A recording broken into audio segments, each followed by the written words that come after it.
Omukulembeze w'ekibiina kya NUP omukulu Robert Kyagulanyi Ssentamu aka His Excellency Bobi Wine alaze okwenyamira eri abamashek nja kubanga mbikutuusaako byonna mu maaso awo. Omuvubuka amanyiddwa nga Donna Nassa aziddwayo e Luzira okutuukira ddala ennaku z'omwezi nga 23 omwezi guno. Nsonga ki zonna nja kubanga muzikutuusaako. Ate ye Pastor Bujingo yeeyongedde okuba nga alajjanira baana be. Amawulire gonna ojja kubanga ogafuna. Ate waliwo omuvuka avuddeyo n'abanga awa Alien Skin amagezi ku ebyo ebyatuuseewo olunaku olw'eggulo. Bingi amawulire tulina mangi nnyo nnyini ddala era nga gonna nja kubanga nga kutuusaako. Gwekola kintu kimu ate weerabira kubanga osubscribinga ku channel yaffe, ringing that notification bell, sharing, liking, ebisigadde byonna tulakkalira nywera mbenga ntukuwa. Omukulembeze w'ekibiina kya NUP His Excellency Robert Kyagulanyi Ssentamu alaze okwenyamira eri abamashek nga kyagamba nti abantu bano ddiini eno agyagala nnyo nti naye bayitiriza okuba nga balumbaganya obwakabaka. Munnange saagala mwogerera nnyo kankuwe byonna byayogedde. Mpa nnyo ekitiibwa eddiini y'Obuyisiraamu. Nze jjajjange asigaddewo yekka bamuyita Hajjati Aida Kyosimboonanya, ejjajja azaala maama alina emyaka 15. Yatuyigiriza obusiraamu ne tubwagala nnyo. Nze basooka na kompyuta swipe nga tebanantwala gomba wa taata. So tukuze twagalana. Naye njagala okutuusa obubaka nti ennono yaffe terina kuba mixed at all. N'ensonga etutuumisa etuweesa amanya g'ekika neeyawula mu bika nti sisobola kuwasa nantume oba nabbanja yali scientific mwanattu. Kyeki kyengambe bajjajjaffe baali bagezi emyaka 8 egiyise. Mumanyi ebirwadde ebiva mu incest. Ne bw'ogenda nga mulina ekirwadde ekitambulira musaayi, tugeze nalubiri oba sickle cells, bamala bakebera omusaayi gwawukana, fe bajjajjaffe ekyo baakifunira eddagala. Ensonga lwaki tosobola kuwasa wa kikaakyo, tosobola kubeera Ssemakula n'owasa Namakula, tosobola kubeera Nyanzi n'owasa Nannyanzi oba Nabbanja oba ekifaanana bwekityo. So njagadde okukubiriza bannaffe n'abatulungamya amadiini bamanye nti amadiini gaffe tegajja kulwanyisa nnono zaffe wabula ozistrengtheninga. Nze ndi Mukristo, Mukama waffe Yesu Kristo yagamba sajja kusaanyawo byansi wabula najja biwamaanyi. Kyokulaba ne Yesu bamugayirira kuba yali ennono yaabwe. So bakubiriza mwagale ennono yammwe, mugiwe ekitiibwa, ate mutwale obudde mu understanding roots zammwe.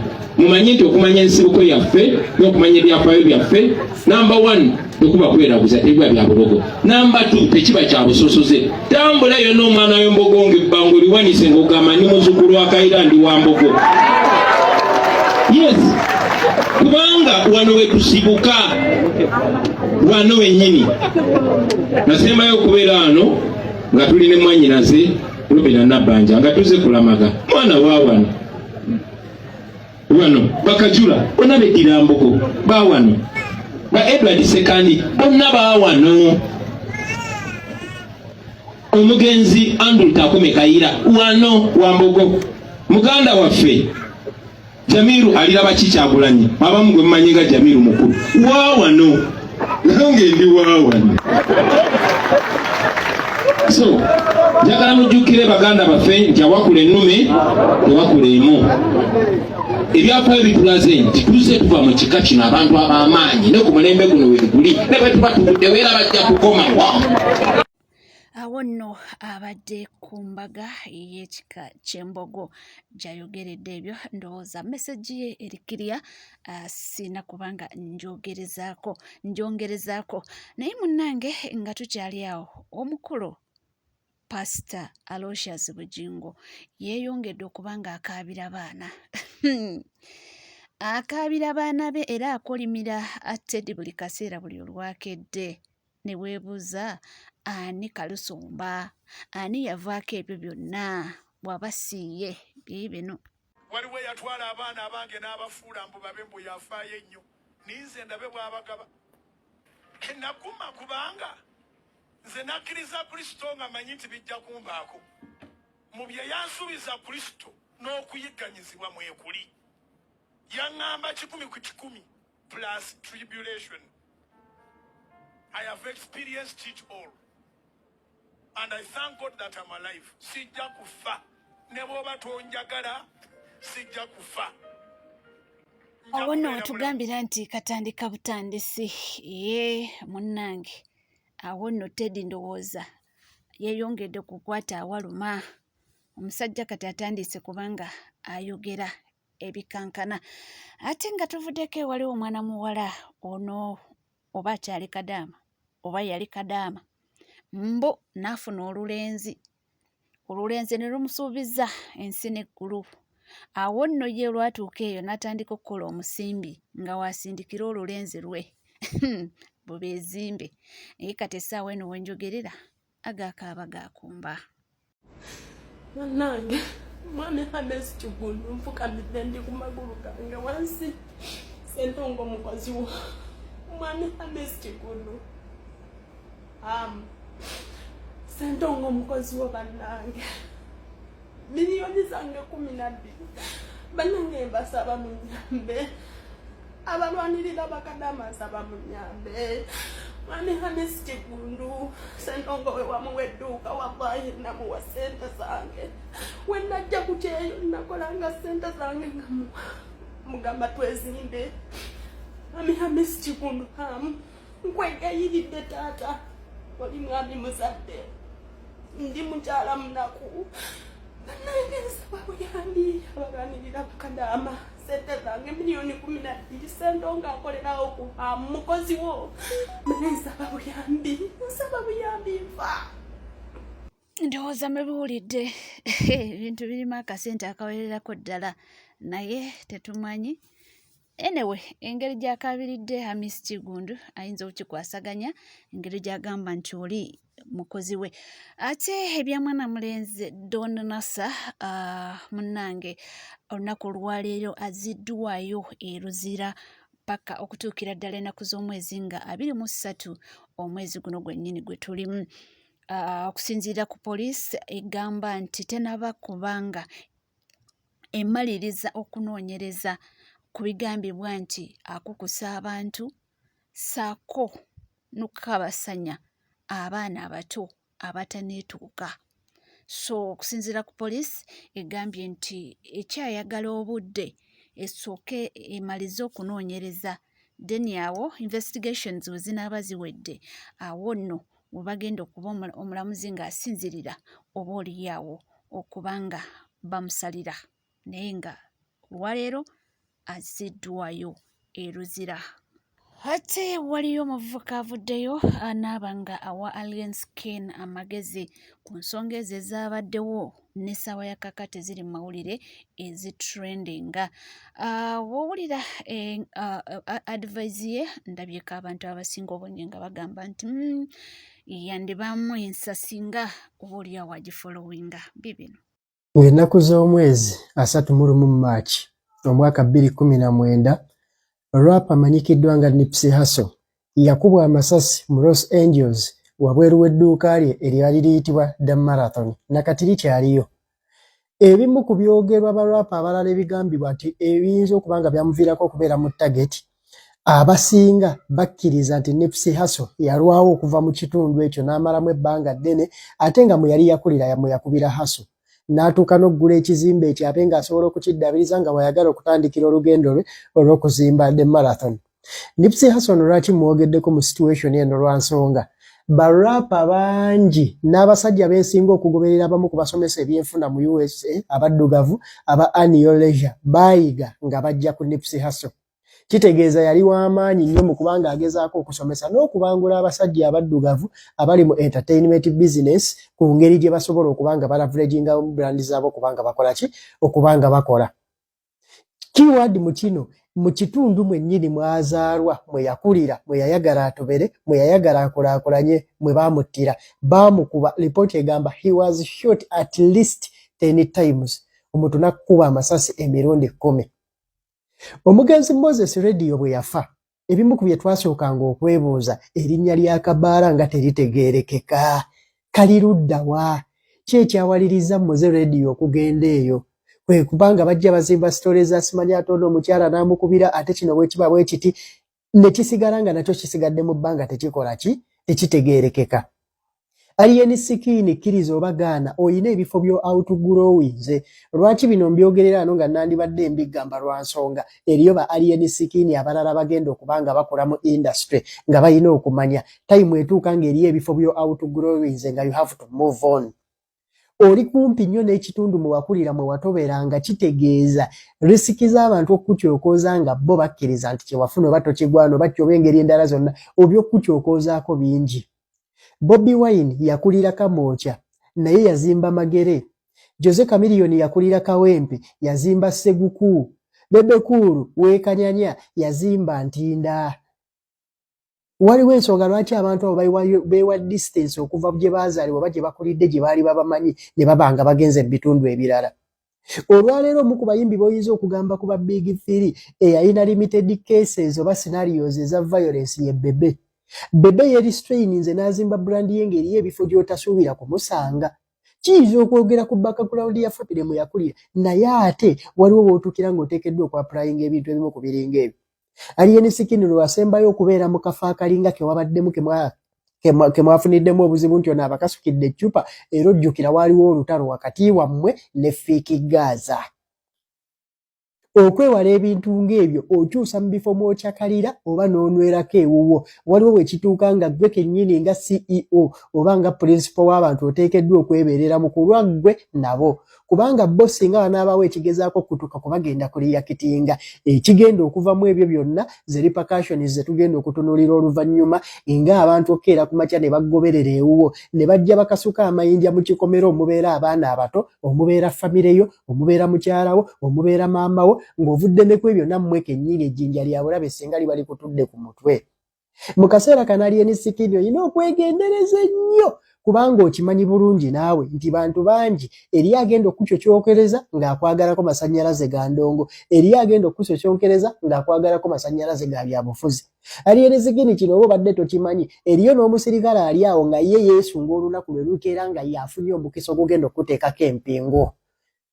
Ebyo byonna omuntu wamala okubitunuulira n'abimanya aba ateekeddwa okwebeereramu n'okubeera omukkakkamu n'okweggyako ebifo ebimu outgrowings ebifo ebimu n'abantu abamu. Amazima gali nti ebizibu ebimu bigenda okujja nga tulina we tulagajjaliddemuuko.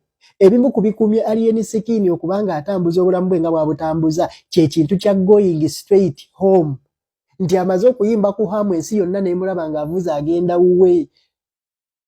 Waliwo ensonga lwaki abantu ab'amaanyi mu mawanga ag'enjawulo balina n'amabaala agaba ag'enjawulo mwe banywera. Abantu ababa bakutyokozaako abakwagalako akantu baba bangi. Ekintu ky'okwegayaalirira kino ebiseera ebisinga ate nga mu Uganda security tukyalina abakyali baffe.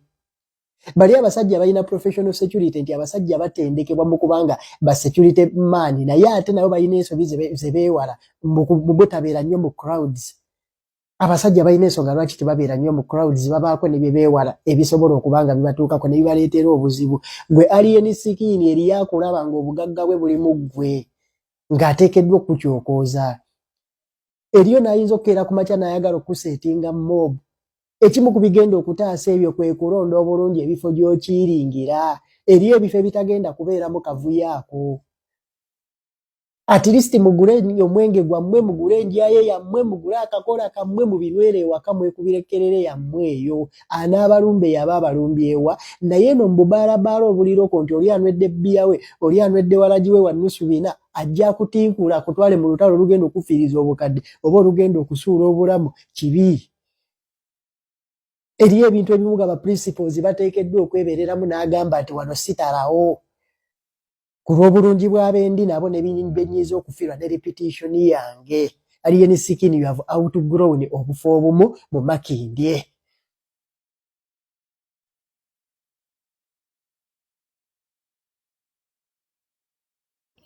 N'amalala galiwo bw'ambasada wa US yamaze ne yeetonda.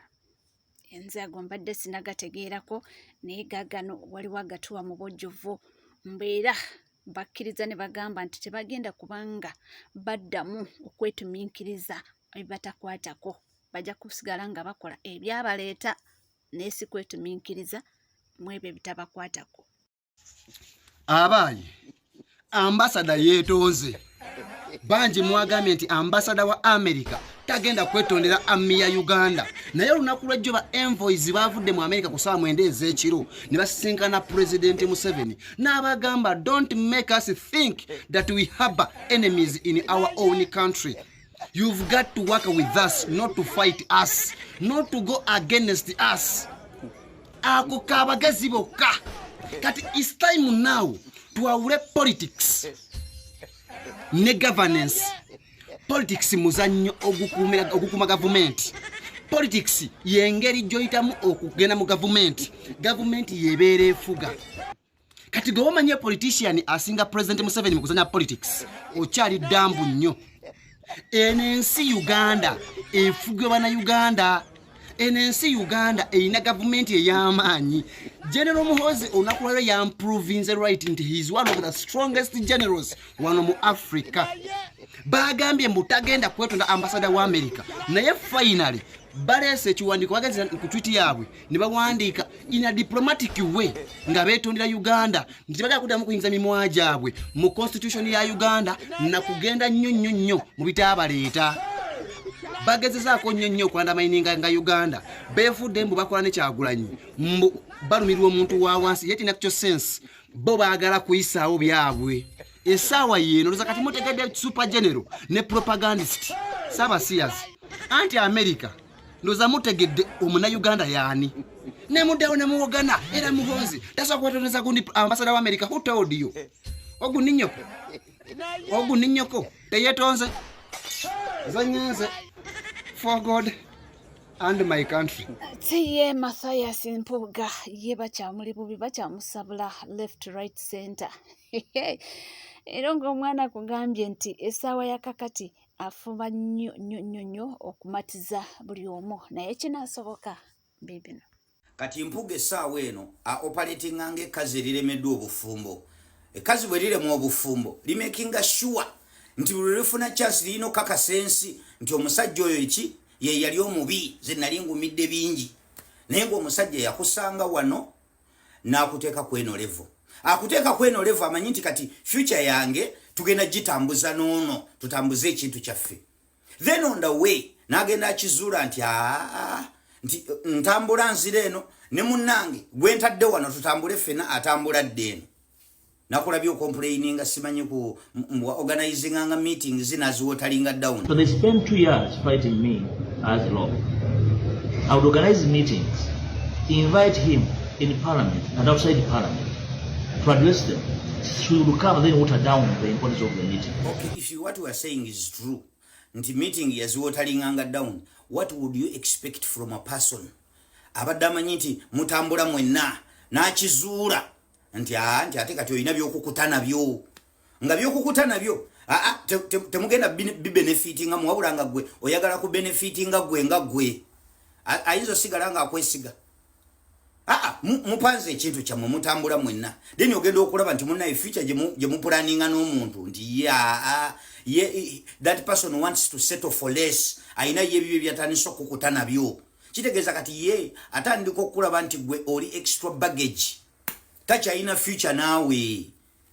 Omusajja mutambula ate onvunjaga ebintu olina ebintu by'ovunjaga by'okwatiramu olina ebintu ebirala by'okukuta nabyo nga kusaidie alaba tebiri beneficial. Kati wali musuubidde nti meeting zo yandizi yali yakutegeera dda nti kati ono wano we tutuuse tetukyatambulira mu direction yemu. Kati gwe nga tonnategeera nti yakutegeera dda. Naye nze kyenyinza okugamba move on. Heal baby boy. Move on. Kati eno byoyayanira ideas zoyina ennungi ezo zi-initiating ekewalala. N'abalala baziganyulwemu services zo n'ebirowoozo bye birungi. Kati eno gye wava engeri gye wali awabi. Towafuula nnyo topic of discussion. Si walungi. Kati lwaki wafuula topic of discussion? Ebintu byo ideas ennungi gendo zi-implementing ekewalala. Omanyi musobola okubeera n'abantu nga bali eyo babasuddiisa babawaana ne babasuuza abammwe omusajja yakusanga ng'olina wooli n'akujja wano n'akuteeka wano gwe n'omutwala nti essaawa eyo ye mubi si mulungi akwonoonye naye nga byonna bye yali anoonya byali ki mutambule mwenna so that you don't settle for less naye kumbe gwe bigendererwa bye birooto bye byali bitono byakusetolinga kubeera namba 2 kubeera mu position yakubeera namba 2 awo so nga ye birooto bye byali bya buwanguzi ebyakubeera muwanguzi kukyusa ggwanga lyaffe agenda okulaata osuutingamu still n'asigala ng'akyakuwadde omukisa ne ku ddakiika eyasembayo ng'omaze okukola byokola bakugambye nti munna ebintu bino wabikola ne bakuwa omukisa naga nti kati kyoba okola engeri gye tuli nti tukolera abantu tereeza ebintu bino stepping down so that we can put the house in order tutambule wasigala okola amawaggali olw'okuba olina abakuwaanawaana abo bafulatalaza abo tebatomezza woowe abeera eno ng'akuwaana n'akuwaana olw'okuba gwe nolowooza nti yakwagala ennyo olw'okuba ayogera by'oyagala okuwulira kati omaze okutomera ate stiru kiki ennyo mpuuga wummula omanye nti kati kanyuka ki ekifo kakitwala statistics zitulaga kati ffe abatunuulira ebintu nti byakoze within a short period of time gwe wetutunuulira ebibyo tulaba tewagasa nnyo tewagasa ekintu wali oyagala kulyamu kirye kwekuumira awo so bw'abanga nyuka ki ebintu abitambuza omanyi mubeera awo n'olowooza nti bw'onoova mu kintu n'ofeelinga nti you are too important nti bw'onoova mu kintu kigenda kuyiika ogenda okulengera ekintu nga kiprosparinga kati oli awo omutima gukukemmenterera mpuuga genda opulaninga ebirala totulaga nnyo nti bambi omutima gwakumenyeka engeri gy'olina ebirowoozo bye birungi ng'olaba birina gye bikutwala gendako mu bufumbo obupya eno kati waliyo afumba waliyo kabebi akapya kaloopu kassa ennyonyi ebintu kabitambuza okusinziira ku values z'eki era abalaba tulaba nti kaakati kano kanyuka ki katujje wano katusanze wano katuwongeddeko wano gwali tuli awo tufulatingidde awo mukwano weeyongereyo ekibiina oba Bobi Wine bw'abanga teyali mulungi gy'oli kasita kati wamuwona tomufuula topic of discussion funayo akabiina awo mweweesoga bupipyefu webuli awo yingira awo idea zo ziteekeko eyo genda ofumbeko eyo mukwano eno bwe liba eddya lyafa guma yes amot kwano omukutu guli gumu gwokka NCK TV nga tota subscribinga kekadde subscribinga ringinga that notification sharinga likinga tujja kubanga tukomawo tamubaawo